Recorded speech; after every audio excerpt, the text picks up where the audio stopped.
The memory of the machine is a great place to combine stitches, whether it's with alphabets or decorative stitches.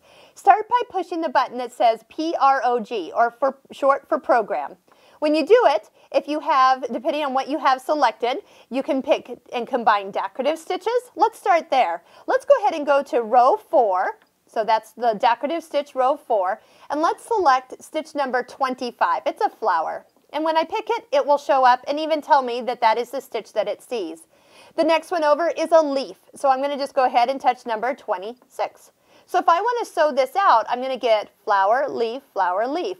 To stitch this, touch program again. It'll take you to the sewing screen. And now you can sew that combination. If you want to save it, that's what this button is. Put it into My Stitches area. Let's go ahead and save this. It is opening up to the very first one. That is empty. So when I touch OK, it will put that combination in, so I always have it at my fingertips. Touch the My Stitches button again to get out. And let's go back into Program. Program shows me what I was working on. If I want to clear this, clear is the button you want. Delete this program, it asks me. Yes is highlighted. So if I touch OK, then yes, it will be deleted. If I don't want it deleted, arrow over until no is highlighted. Let's go ahead and delete it. Yes and OK. Then if I want to work with alphabets, touch the letter A. It's got the picture of the two letters there. Now the first one is really the main English alphabet. So we're going to go ahead and use that. Notice it had upper and lower case showing. When you get into it, we can go ahead and arrow down, and whatever letter we select with OK, that will start to show on our screen. If we want lowercase, this button over here that shows a capital A, a lowercase a, and a number 1 will change all these to lowercase. Touch it again and you'll have numbers and symbols and punctuation. At the end of every row is what I call an upside down staple. That is a space. So you have a space in there, and you also have a dash as well back on that first screen. So if I want to go ahead and do my name, Sarah, with upper and lower case, I've switched it to the lowercase, come back to the A, down to the R, touch OK, and then up to the A. When I'm ready to stitch, touch program, and it takes us out to the sewing screen. Now if I just start stitching, and I will get the name repeated, Sarah, Sarah, Sarah, but if I push the stop button on the front of the machine, look what it will do. It will only stitch the pattern one time. So if you had 10 letters in there, it will stitch the 10 letters and then stop for you. That's what stop means. It will stop. Another thing you can do is actually go back in. Let's go back to program.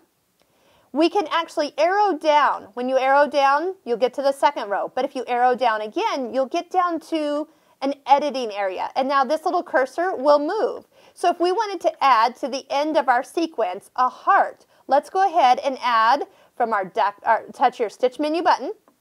Pick any decorative stitch you want. The one I want is from row 3. And I want stitch number 12. 1, 2. And it adds a satin stitch heart. What if I wanted to add this same stitch to the beginning? I can move the cursor till it's in front of the first letter and go ahead, and it shows that I'm in menu 3 for the decorative stitches, so I can just select that same number again. 1, 2, and now I have a heart at the beginning and end. Touch program.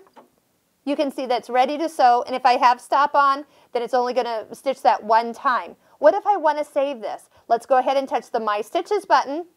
Arrow down to an empty memory, or else it will overwrite what that one was that we put in first. Touch OK, and now we have 2 things saved in My Stitches. Let's go out of My Stitches, touch the heart again. And if I want to get out of here, I can touch the straight stitch. I'm totally out. So what if tomorrow I want to stitch out something I have put in my saved favorites area?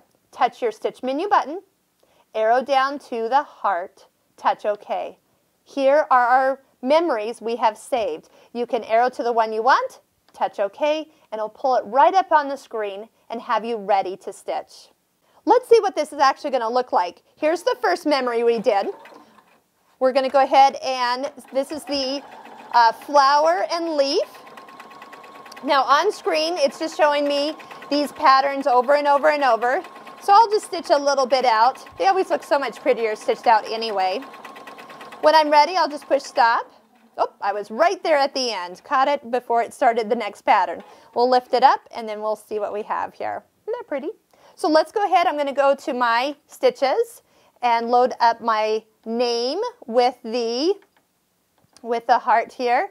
And let's go out. I'm going to go out here. There we go. And program to stitch it. So you notice it stitches towards me. So sometimes what I'll do is draw a line that I can use to have my foot follow, so I don't have like something kind of angling up while I'm stitching it. This is a great way to do quilt labels. You can put dates in here. You can do different types of events. And it's actually quite quick here. Let's make sure I push stop, otherwise I'm going to get it again. Here comes my last heart. It will stop and lock that last stitch. And away we are. Here we go. Look how pretty that is. So you've got lots of options. What about variegated thread? That will really change up this look. You can stitch on fabric. You can stitch on paper. Paper would give us a really nice look, like construction paper or a greeting card. Why don't you add your own little decorative edge to it? It's great for the kids to even play with.